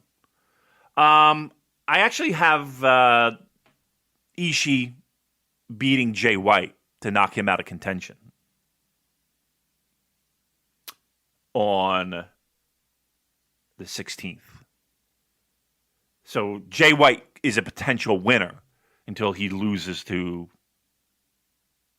Ishii, who plays spoiler. Again, I said it. He's in the mix. He finishes with 10 points. There's a bunch of guys that finish with 10 points. Again, Ibushi finishes 10 points. Suzuki, 10 points. Ishii, 10 points. But it comes down to Will and Okada with 12 points, winner take all. That's how I had it laid out in my head. Kota Ibushi, who's the holder, last year's champion, I think it's extremely unlikely that he gets 3 finals in a row, let alone winning it. I mean, if he did, that would be a huge deal because it's been, 15 years since we had back-to-back winners of the G1. He's got Taichi on the final night, as we've discussed. I think maybe he gets his win back here. Maybe he's in contention, hoping for a certain result with Okada Ospreay, or more likely, I think he gets spoiled by Taichi. But either way, I think we're guaranteed some brilliant matches. He's got history with Ospreay. He had a great match with Ishii in 2018. And, of course, Okada, they had a really good match at the Tokyo Dome. Rematch of the last year's G1 final with Jay White. Shingo, Suzuki, they're relatively fresh opponents for him. So no surprise that Ibushi's top of that block for card placement. So I think we're looking at great matches, but not in contention when it comes to the end of the A block. Yeah, I mean, like I said, I'm a big fan of keeping everybody with a chance until that final night. Taichi playing the spoiler. Block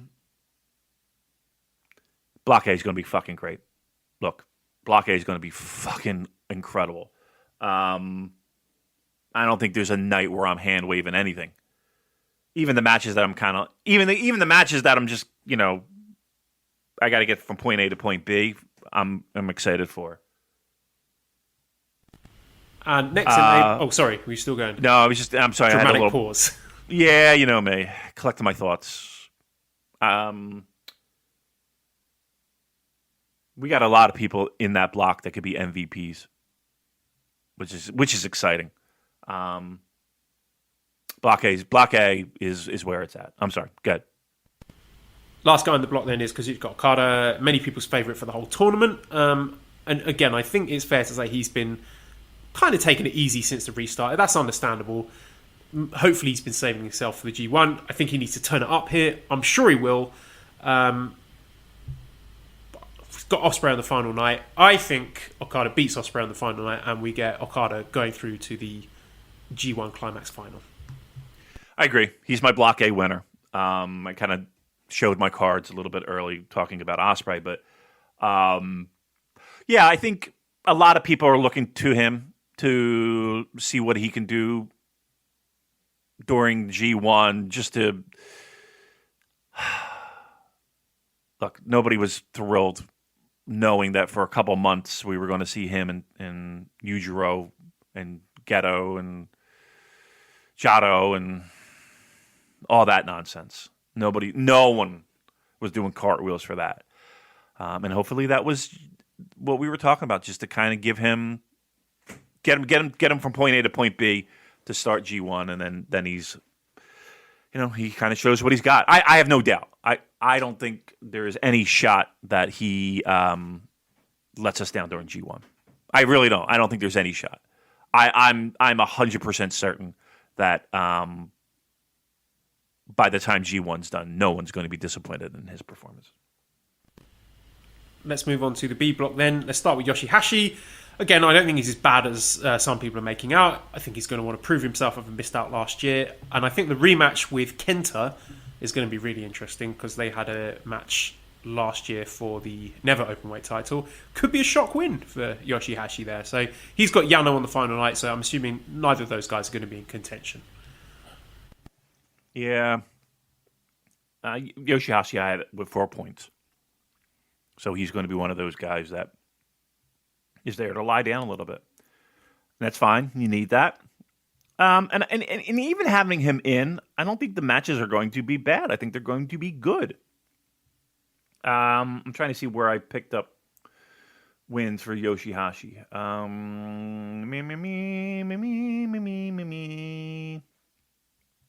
Not many. That's for sure.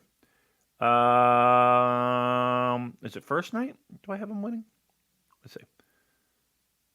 Boy, I don't see Yoshihashi's name a lot in the win column. Oh, there we go.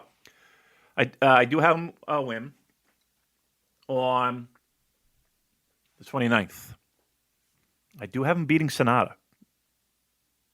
I'm beating Sonata, and I have him. I have him beating Juice. His opponent on the final night, Toru Yano. Again, like I said about Yujiro, Yano's the day off match in the B block, so you're going to get comedy. Could have some fun matches with Kenta. I'm interested to see what they come up with together. They had a really funny match with Sanada in 2018. Zack could be funny.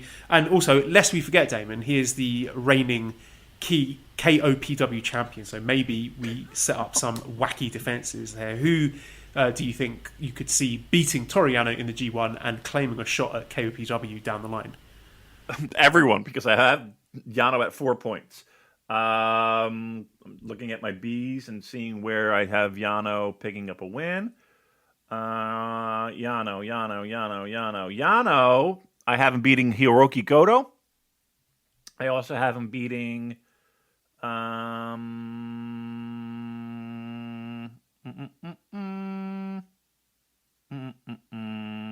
Sorry, great radio. I don't know where else do I have him. I have him beating Yoshihashi. Juice Robinson could be an interesting one because he's fresh back from his injury and straight into the G1. I think there's a good chance that he beats Kenta and maybe earns himself a US title shot down the line. Maybe he might suffer a bit with the quiet crowds because he's a big babyface that relies on vocal support from the fans. He's got Goto on the final night, which is a nice callback because that was one of his first proper feuds. Wins, yeah. So really interested to see how that one plays out. But again, I don't think either of them are going to be in contention come the block finals. I think Goto will be in the mix, but I think I actually have Juice beating Goto on the final night to officially eliminate Goto. I have Juice winding up with 8 points. A smattering of wins here and there, but I think probably the bigger one will be Goto. If I'm not mistaken, I do have him beating... Let me just double check this, if you don't mind. Juice, Sonata, nope. Oh yeah, I actually have him beating Sonata. I might have a bias here. I think, truth be told, in my B block, I don't have Sonata really killing it here. But I do have Juice beating Sonata, and I do have Juice beating...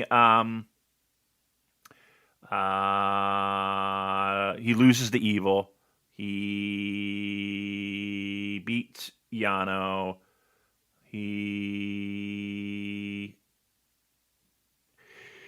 Tell me if I'm out of my mind on this one. I have him beating Hiroshi Tanahashi. Oh, that is a big call. I don't think I have that one. I can't go with you down that road, Damon. Come on. You know, Tanahashi's doing a loss to somebody he shouldn't be doing, right? He's got to because I don't have Tana.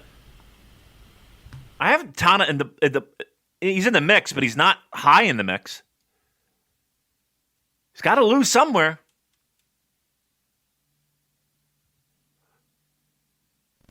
Would be a hell of a scout for Juice. Yeah, but no, I don't see it happening. All right. But I think he's middle of the road. He's a teeter-totter guy. What about Hiroki Goto? Does the G1 stand for Goto this year? Because he was in the mix last year. I don't think he's going to be in the mix this year. And in terms of performances, I mean, he's a guy we know he's usually only as good as his opponent. Can phone it in from time to time. I mean, in the block, who do you think is going to push him to a really good match? Like, which matches are jumping out at you? You think, oh yeah, Goto versus this guy. This is going to be great. I think Naito. I think he'll have a good. I think he'll have Tanahashi. Those are the two I was looking at. In a really good match with Naito in last year's G1. I think him and Zack will have a good match. Yeah, I think those will be decent matches. Yeah, I think they'll be good. I have a middle of the road again. Him, Juice, and even Sonata are my guys that are kind of counterbalancing the other people that, I guess, for lack of a better term, we're protecting to the end.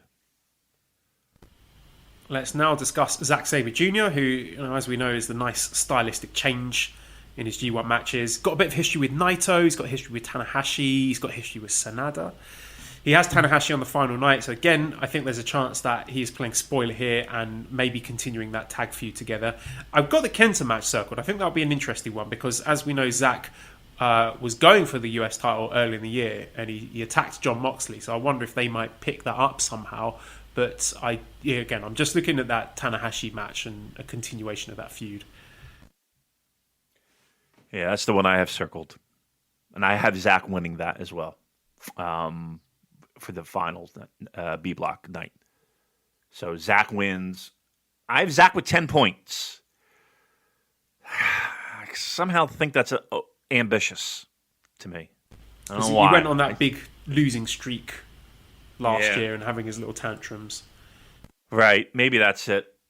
And I just see some other people. It's not that bad with other people. But yeah, I have him at 10 points. But I think, like I said, that unfortunately, as we opened the show with those cards at the end, does that kind of tip cards? And I think it does. And I think we will see continuation of that tag situation if by the looks of it. Just by the way the finals nights have worked out, but yeah, I think Zack knocks out Tanahashi for G1. Now Tanahashi himself, he got 8 points last year, and the story this year seems to be him on his way downwards, on his way to being a dad almost. So dare we write off Hiroshi Tanahashi? I think there's a good chance that he upsets Naito on night 2, maybe earns himself a title match. A lot of people thinking maybe there's a chance of him getting another final against Ibushi. I think that's unlikely.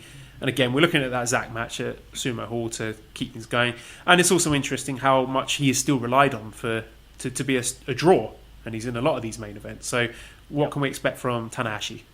We're on the same page when it comes to that Tanahashi-Naito match. Because if we're looking for a title defense, even though if we say, he's still going to be in the mix for the tag situation, that's a win right there for Naito, right? So I think, and I have down that night Hiroshi Tanahashi beating Naito. I have him high up. I'm not going to lie, and I think he's in the mix until the end when Zack knocks him out. I have him at 12 points, so he's getting more wins than losses, that's for sure. I think, again, the one thing that we'll remember is his loss to Juice that I have down, if everything goes as planned, and his loss, finals, to Zack. I think, and of course, beating Naito for a title shot. That's how I kind of see those, like his moments of G1. 12 points. In the mix till the final night, Zack eliminating him. Let's move on to Sanada, who has a huge match on day 8 in his hometown of Niigata against Tetsuya Naito, which I think is telegraphing a Sanada win there, and maybe even a title challenge down the line. And I think there is a decent chance that he is in the main event at Sumo Hall against Evil, and maybe even making it through to the final. A lot of people were thinking that we might get a Sanada against Jay White final. But yeah, looking at this big match against Evil at Sumo Hall, can he get his win back? I think there is a good chance he makes the final, and who knows who he faces. It could be yet another nearly match against Okada. John Carroll made the case for that. John brought up in the Slack about the parallels to the King of Pro Wrestling match from last year, which was the Tokyo Sports Match of the Year, and everyone loved it, so could have a callback to that, where you have another Sanada-Okada final. And the fact that Sanada is the odds-on favourite with the bookmakers, I think we can't ignore that. So either he finally wins the big one, or he becomes Hiroki Goto. He's Chief J Sanada. I think a final defeat might hurt him. I'm not sure winning the block would outweigh that. But personally, I don't think it's going to get that far. I see him playing spoiler to Evil in the semi-main event at Sumo Hall. That's the way I see it too. And again, I struggled with this one only in the sense of I of all of the picks and all everything that I did here, I felt my Sonata bias really pushing strong here. Even I have to admit that like the numbers just seem really low for Sonata for me. And I do have him picking up the win against Evil to knock him out of making it to the finals. I think I will be the first to admit that I think my point total is low for Sonata. What's the number you have him at? I have Sonata ending up with 12 points. I have him at 6. No. You're wrong. There's no way he ends up with 6 points. I can't see that. Yeah. 6 points I have him at. There's no way that's happening.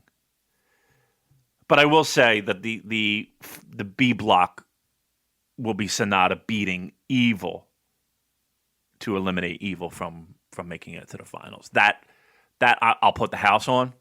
But yeah, I'm not happy with the way the points worked out. But we're having fun, aren't we? All right, let's talk about Evil then.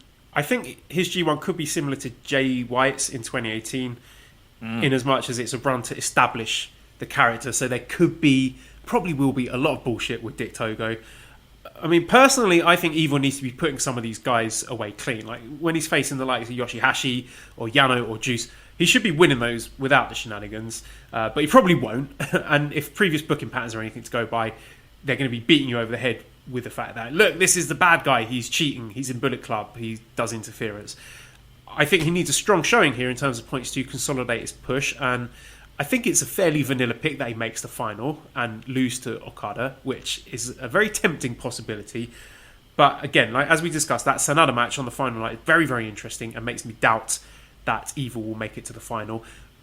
Maybe a candidate to win the G1 and lose the briefcase, but I think that would really hurt him, so I don't see that happening either. So what do you expect from Evil? High in the mix, there to the last night. I would love to see what you have laid out with limited bullshit. I don't think we will see it. I think we'll see plenty of it. But I still think we'll see peppered in there good matches. He's in the mix to the end. I have him high. I have him with double-digit points, 12. I think what we might see is a continuation of Evil, or not even a continuation, a beginning of Sonata Evil. I mean, is that a program that you would want to see? Wouldn't be my favourite, but again, I need to acknowledge the fact that that might have more interest for the domestic fans. Mm. Yeah, I mean, I think it's obviously new, a little different, but he's in the mix. He'll be high up final night with Sonata playing the spoiler role. The IWGP and Intercontinental Champion Tetsuya Naito. I think there's a big question here. Do we get any title defenses between the G1 and the Tokyo Dome? If there is going to be a Tokyo Dome, do you think maybe we get a title defense at Power Struggle? Because anyone he loses to could be entitled to a shot or not. I mean, it doesn't always work like that. Maybe a possibility someone gets a draw with Naito and earns himself an Intercontinental title shot only. So I'm just looking at candidates in the block for an interesting but filler IWGP title defense, maybe even taking the Intercontinental title. But again, Naito, I think, notable here for being relied upon in the block for his star power. And he's been put in the block with other wrestlers who work a slower, story-driven style, like Evil, Tanahashi, Kenta, Zack. So I think it's interesting they put all those guys together. And I think he is probably main event in the B block final against Kenta, because for me, Naito versus Kenta is a bigger money match than Evil Sonata. I'm going to elaborate on that later when I talk about Kenta. Another possibility here, Dan saying Hiromu's exclusion from the G1 was a bit of a shock considering how he's been booked since the return. 2020, however, is also the year of Naito. What if we see a Naito G1 win and him pick Hiromu as his January 4th challenger? He wants us to tell him how stupid and wrong he is. You're stupid and wrong, Dan. I think that's just fantasy book, and I can't see it happening. So, Damon, Tetsuya Naito. Rarely does, to me, and again, refresh my memory, but I don't. Champions normally don't win this, do they? And pick an opponent. I mean, it happens, but it doesn't happen all the time. I see Naito losing to Kenta. I think it's a easy rematch, a title defense, and I think Tanahashi is as well. So I think that there's where you see Naito's losses. I think Kenta plays that spoiler role really well. Best heel in the fucking company, it feels like at times. And it keeps a match that we know has been, I wouldn't say protected, but it's not a match that we are seeing anytime in the past. And that's Okada Kenta, right? So a loss for Naito here helps set up future challenges. It helps make an interesting finals match, a match that we haven't seen, and for maybe some people, a dream match. So I'm going to go with it. I'm going to roll the dice and say Kenta beats Naito to make it to the finals. I think a lot of people might be looking at Kenta and thinking he's got that US title briefcase. He's there to set up some defenses for that, maybe against guys like Juice. I think it's good that, like I said with Naito, Kenta is in the slower story-based block, which suits his style. It's kind of parallel to Suzuki in the other block. I think the match against Evil is going to be fascinating to see that. Maybe the first salvo in a possible Bullet Club Civil War, but a good one this time, one that actually has a proper ending and isn't a vehicle for a bunch of guys to get themselves over before they piss off and form their own company. But anyway, back to Kenta. Like as you say, he's got Naito on the final, right? If we compare Naito Kenta, which sold out Osaka Joe Hall, compare that to Evil Sanada, and which one is the money match, which is the more likely main event, it's got to be Naito Kenta. You can't eliminate the IWGP title holder before the block finals, and you've got to have the champion in the main event. I mean, Naito is a guy who's being leaned on throughout the whole tour. Is the guy with the most main events, the biggest star power. He's main eventing Sumo Hall. So if we agree then that Naito versus Kenta is the main event, you can't put Kenta in there as a mere spoiler. There is no precedent for the main event being contested by someone who's already been eliminated. So I agree with you. I think Kenta has to be alive. Naito's the champ. He's not going into the final. The champion very rarely goes into the final. And if it is Okada winning the other block, we're not giving away Okada Naito in a half-full Sumo Hall. So that means, like you, I think Kenta's got to win. Kenta's winning the block. And that is my pick for the final. Like you, Kazuchika Okada versus Kenta. We've never had Okada versus heel Bullet Club Kenta before. Bullet Club have been fucking with Okada since the restart. And I think we both agree. We didn't discuss this off-air. We've both come to the same conclusion there. So you can take that pick to the bank and thank us later. Wow. Look at that. All right. Yeah. All right. And then there's your final. Okada's winning, right? Yes. I think we're going to go with a chalk pick. I think, whatever the attendance situation is, I think they stay the course. We're going to get Okada Naito at the Dome, but with the added twist that this time Naito is the champion. Right. All right. There it is. We did it. G1 picks are in the books. I have mine submitted already. Do you do the same? You could do that at Voices of Wrestling. You'll see the links everywhere on their social media accounts. That's where we submit our picks. Hey, by all means, you want to have a funny name? I enjoy when they have funny names about me. Submit. Do it now and get in on the fun. There's prizes, plenty of prizes, right? So let's have some fun with it. It's G1 season. Get psyched up for that. And we'll have some fun. And this time next week, we'll be talking about first round matches. I can't wait, Damon. Okay, well, let's knock it on the head then. So I'm going to get back to my wonderful family and wrap up this podcast. So Again, thank you to our sponsors, MyBookie. You can use our promo code SuperJ to get all those wonderful goodies. redcircle.com/shows/super-j-cast for our Red Circle page, and you can give us some money there if you feel inclined for this great G1 analysis we've given you.